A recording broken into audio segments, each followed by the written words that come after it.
Hello, welcome back to our latest We Are Sunderland briefing with myself, Dom Shaw and Scott Wilson. And just before we start, a thanks as ever to our partners, Cospecs Opticians, and the Fans Museum in Sunderland. And what a start it's been for Sunderland. 4 wins out of 4, top of the Championship, the only flawless record in the Football League. We saw this coming, didn't we, Scott? Of course we did.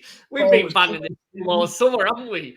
I mean, listen, it's been a brilliant start, hasn't it? We'll get to transfers and all the off-field stuff and everything around that in a sec, because obviously that's going to be a big part of this vid. But in terms of just on the pitch, Sunderland's performances in the first 4 league games, absolutely brilliant. If it wasn't for what was a pretty unfortunate Luke O'Nien own goal, they wouldn't have even conceded a goal, which is, incredible. I mean, so many positives. Mayenda, which we'll obviously talk at in more detail, massive positive. The way the defence has come together in the absence of Dan Ballard for a big chunk of it, massive positive. Alan Brown's introduction in midfield, I think, massive positive. Romain Mundle obviously coming in to plug the Jack Clark gap, massive positive. You can go all the way through the team, really. I think the key thing that we've seen is, for all that went wrong at the back end of last season, the core of this Sunderland squad remains very good and is the core of the squad, really, that Tony Mowbray took to the playoffs. Now, that's been reinforced, but I think we're also starting to see that some of the players who have been added around that, who there have been question marks about or who have only just come in, are really exciting and do have something to offer. Now, I think that we need to temper it a little bit. I don't think this squad's perfect. I think the way that Sunderland have come out of the transfer window, there are still question marks, clearly in attack being the obvious one still. But I think what this shows is Eliezer Bris has made a brilliant start to his Sunderland tenure. He's clearly got something about him in terms of his coaching ability and the way that he's starting to mould this squad.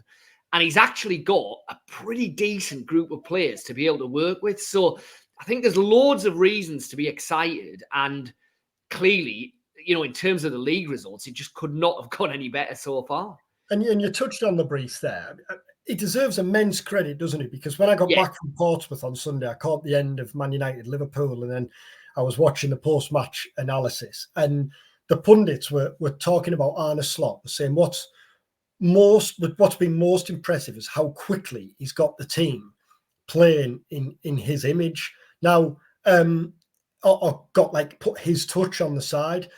That's undoubtedly been the case with Bris. I think, though, what's more impressive at Sunderland is Slot really was coming in 1-0 up because of the feel-good factor around Liverpool and everything Klopp had done. We know what state and position Sunderland were in last year.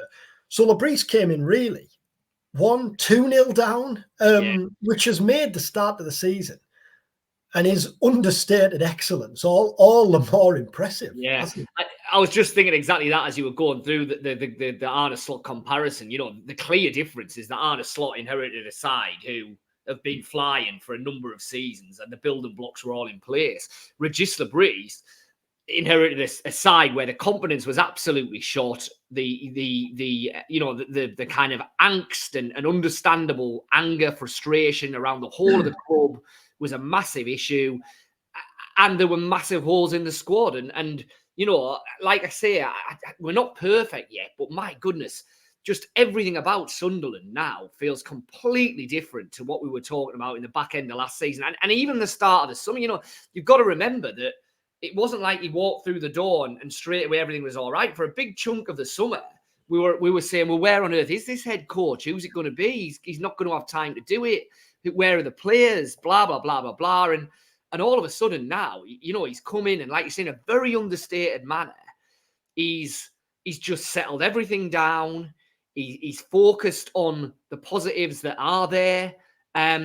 He's tweaked the style. He hasn't massively kind of made changes to the formation and the way Sunderland are playing. Sunderland are still set up largely as they were under Tony Mowbray, under Michael Beale, under Mike Dodds.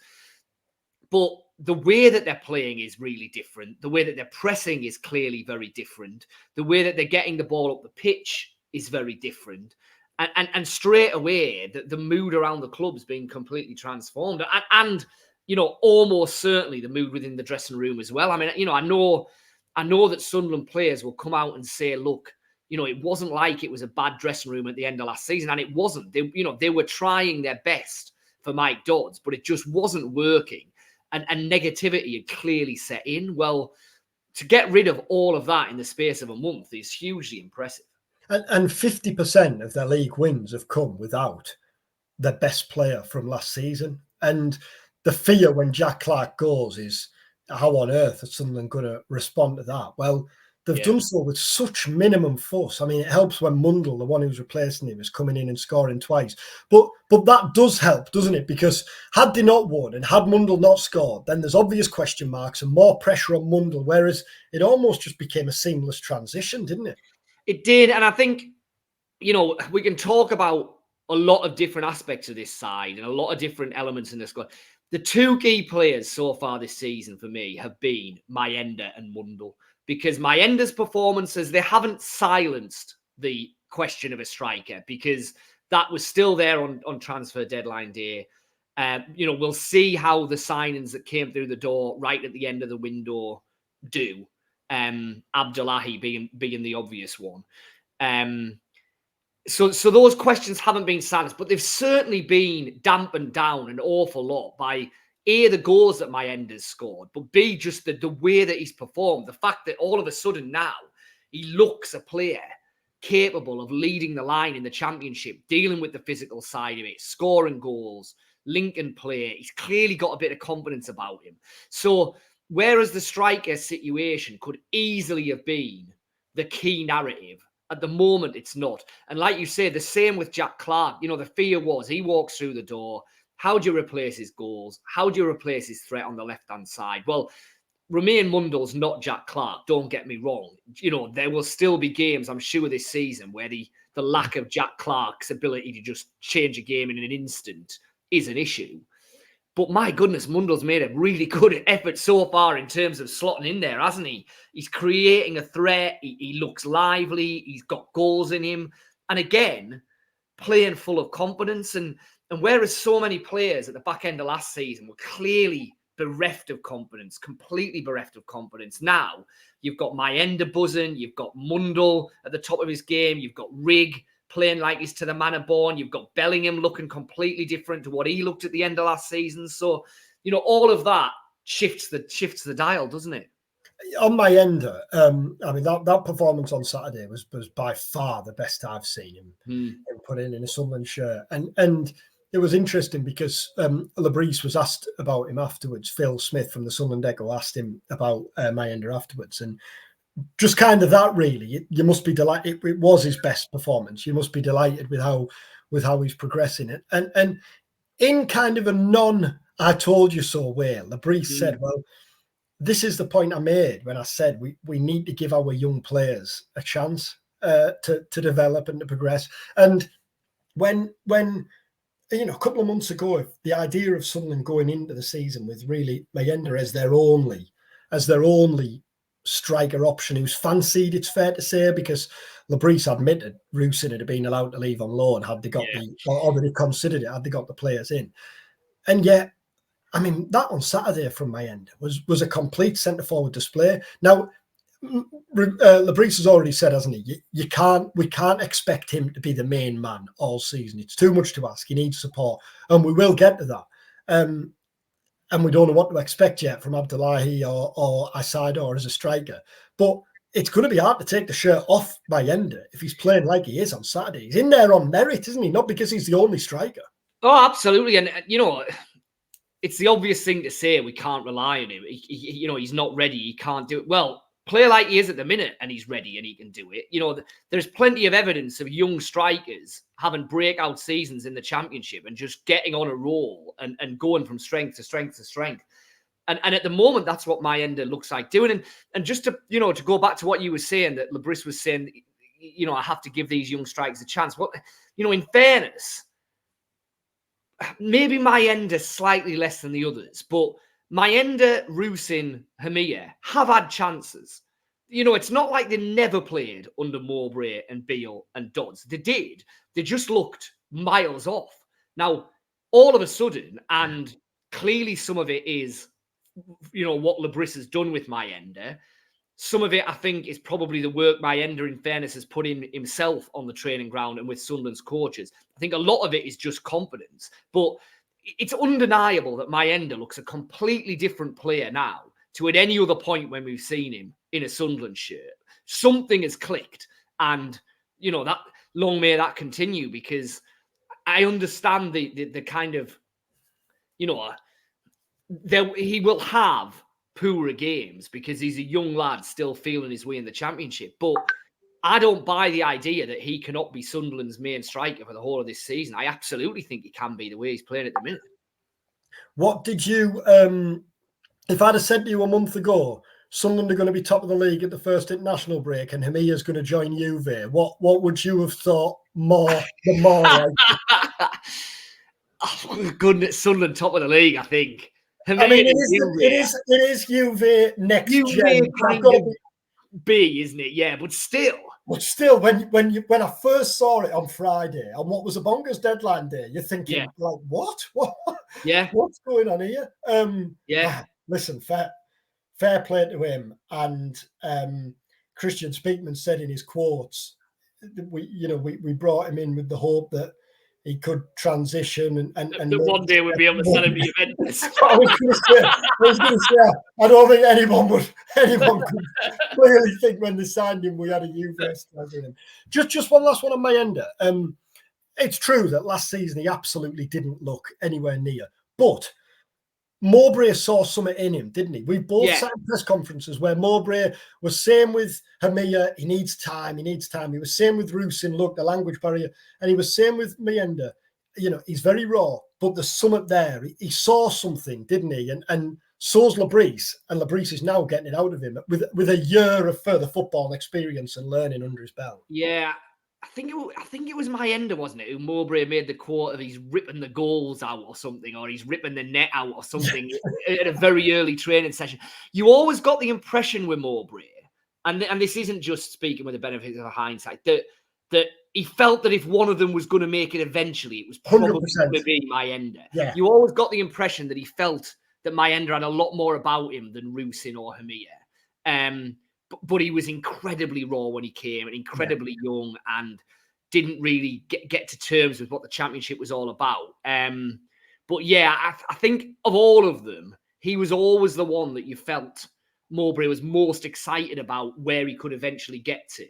But having said that, I still don't think any of us at the start of the summer would have foreseen by we're just into September and we're talking about him this glowingly, because it has been a pretty remarkable turnaround thus far. Let's talk strikers then while we're at it with Mayenda. Ahmed Abdullahi arrived on deadline day, a 20-year-old who arrived from Ghent, not a lot of senior experience. Despite Mayenda's impressive start, have someone left themselves short? It's a risk, isn't it? It's undoubtedly a risk. I think they have. And we're going back to the age-old thing here of I still would have liked to have seen them bring in a tried and tested, gnarled Championship striker, if only for a season, just to be part of the mix. And they've done that in other areas of the field now, haven't they? Simon Moore's coming in goal. Alan Brown's coming in midfield. There has been a willingness to sign Chris Meffam, there you go, going along the bottom now, another great example. They haven't done it in attack, and I just still feel that if Mayenda has a dip, or if he was to get an injury, we're kind of back to scrambling around for completely untried youngsters, or thrusting a Wilson Isidore up there who looks more like a wide player, thrusting Joe back up who we've tried but doesn't really work. I think they are short. Yeah, I think they're a striker short. And in an ideal world, I would have liked that striker to have been a 30-year-old on a shortish term deal with Championship experience. But that hasn't happened. Does that put more pressure on Mayenda then? Or does it work the other way in that Mayenda looks and thinks, hellfire, this is now my opportunity to keep the shirt and to become the number 9 this season? Well, you'd hope that, wouldn't you? You'd hope the latter. And that certainly seems to be the mindset that he's been in since the start of the season. The worry would, I mean, we need to see Abdullahi. It may be that he is at a further stage of his development than Hamia was when he came in, or Rusin was when he came in, or Bennett was when they came in, and actually give him a month and he will be ready to get in there and make a name for himself. If he isn't, then I think, the worry is that there isn't really an obvious plan B up front. And, is Mayenda going to be able to maintain this? Well, I'd like to hope so, but even Bris is suggesting probably not. So it'll be interesting to see what that plan B is. You would imagine it's Abdullahi, but where's he at? What level he's at? I wouldn't profess to know, and I don't think anyone will know until he actually gets into a few championship games and we see.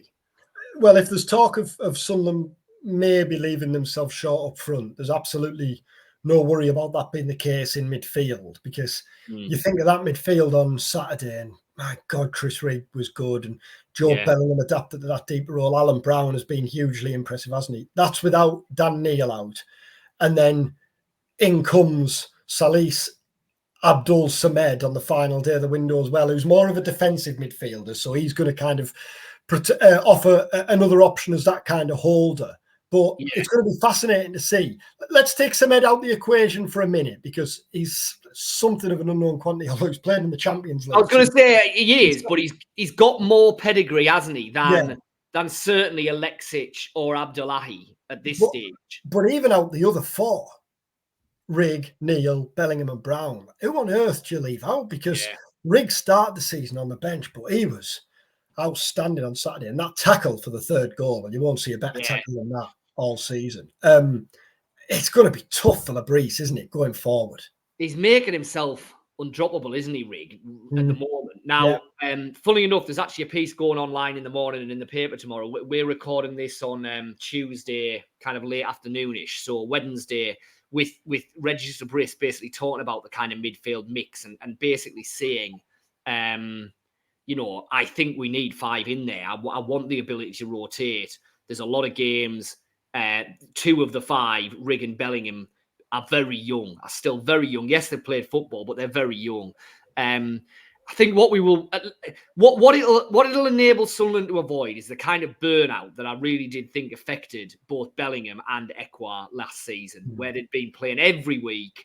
And by March time, they were running on fumes. Well, that should not be the case this season. And I think that'll be important for Rigg's development, because, for all that I jokingly said at the start there, he's made himself undroppable. And in the very short term, I think he has. He shouldn't be playing 46 games this season. And Job shouldn't have been last season. So Sunderland have now got themselves into a situation where their key central midfield players won't have to do that. And I think that'll be massively important. Elieser's injury is obviously a big blow for Sunderland and for him, because he'd had such an impressive start of the season. 10 weeks is what Bris suggested after the game on Saturday. And yet, again, like midfield, the head coach suddenly has options there, doesn't he? Because Dan Ballard comes in and partners Luke O'Neill in against Portsmouth to what really should have been another clean sheet, and would have been, was it? Had it not been for that unfortunate last-minute own goal. And then Chris Mepham comes in, 46-time Wales international, wants to stay in the Wales fold. This isn't a player coming in who'll be content to be a cover and add numbers for the season. He'll come in desperate to play, won't he? Yeah, Mepham's an interesting one, I think, because do you see Dan Ballard dropping out now that he's back in as long as he stays fit? Probably not. And all Sunderland fans have opinions on Luke O'Neill. He divides opinions massively. I still think he's a huge part of the Sunderland team, the Sunderland squad, the Sunderland dressing room, everything. I think at the moment, Bris will be reluctant to take him out. So where does Mepham go in? I think that's going to be an interesting one. I mean, it feels like eventually he might dislodge O'Neill, but at the moment, the way Sunderland are playing, yes, there was the own goal, fine. But it would be really harsh on 09 if there was anything like that at the moment. So he's going to have to bide his time, Metham. But like you say, he's not at a stage of his career where he's come to Sunderland content to be number 3, if you like, and wait for an injury or a change or whatever. So I think that's going to be an interesting dynamic that Bris will be kind of wrestling with and managing over the next couple of months, assuming Ballard stays fit. And then obviously massive blow for Lazy. But come the back end of the year when he's back in the mix as well, I think it'll be really interesting then. And in the defence, when you look at Hume and Sirkin, I mean, there aren't many, if any, championship teams that they don't get in, do they, when they're both at the best? I think having Sirkin back this season... I was just going to say, Sirkin already is starting to look like one of the best fullbacks in the championship, isn't he? Which we kind of always knew he had the potential to be. But because he'd been out for so long, you kind of forgot about him. And we're seeing, and obviously I mentioned this after the Cardiff game on the opening day when Sirkin played so well. We're seeing that actually he was a massive miss last season because that left-back spot was a problem area for Sunderland all season. It was square pegs in round holes. They couldn't get it right. Well, Sirkin's come in and just straight away looks one of the best attacking fullbacks in the championship. And Hume on the other flank, well, we all know what Hume can do. To be fair, he was doing that last season. So, in terms of the fullback positions, I think you're right. I don't think there's many, if any, that you would swap them for in the championship. Because I think if you think back to who covered last season, Callum Styles played a bit of football then the second half of the season. He's a centre midfielder who can play a left back. Eliezer is a centre back who can play a left back. Leo Yelda, centre back who can play a left back. I just think having Sirkin there gives so much more balance. And on the right side, and I'm aware now, I think we've gone through every player other than Anthony Patterson, but Hume and Roberts as a duo look in the mood again as a pair. And we spoke to him after the game on Saturday, and he was really talking up Roberts and saying he thinks there aren't many better wingers in the championship when they're on song, and he definitely was on Saturday. That's one of the, if you were going to kind of go through a list of what Bris has done successfully since he's come in, we'll get the tune out of Patrick Roberts again. He's undoubtedly in there. And when you look at the fixtures coming up after Plymouth, that has the look of some games that I think will tell us a lot more about Sunderland. But that Plymouth game looks perfect for Sunderland to make it 5 out of 5, doesn't it? Plymouth will play against Sunderland. I mean, on all available evidence so far, that Plymouth game feels similar to the Cardiff game and the Portsmouth game, which Sunderland dealt with an absolute minimum of fuss. Now, the championship's a championship, isn't it? There's every chance that Sunderland go down there, something mad happens, and it's a completely different game. But everything that we've seen so far, I would lump that Plymouth game, like I say, in with Cardiff and Portsmouth, and Sunderland have got the job done in both of those matches with no problem whatsoever. They'll certainly go down there as strong favourites. And, if they can make it 5 out of 5, then what a way to set up that home game with Borough. Oh, God, I mean, that already has the look of being because when was the last time? Well, I suppose it was the back end of the season previous when Borough and Sunderland were both going well, but that was in the January of that year, wasn't it? So it was still pretty early, and Borough were finding the feet, and Sunderland were kind of a bit up and down at that stage. It felt like neither of them had hit top gear when they played, whereas now that has the look of being a belt in early game, as does that Leeds game in early October as well. I mean, I think you're right. I think Sunderland ticked a massive box by winning that Burnley game.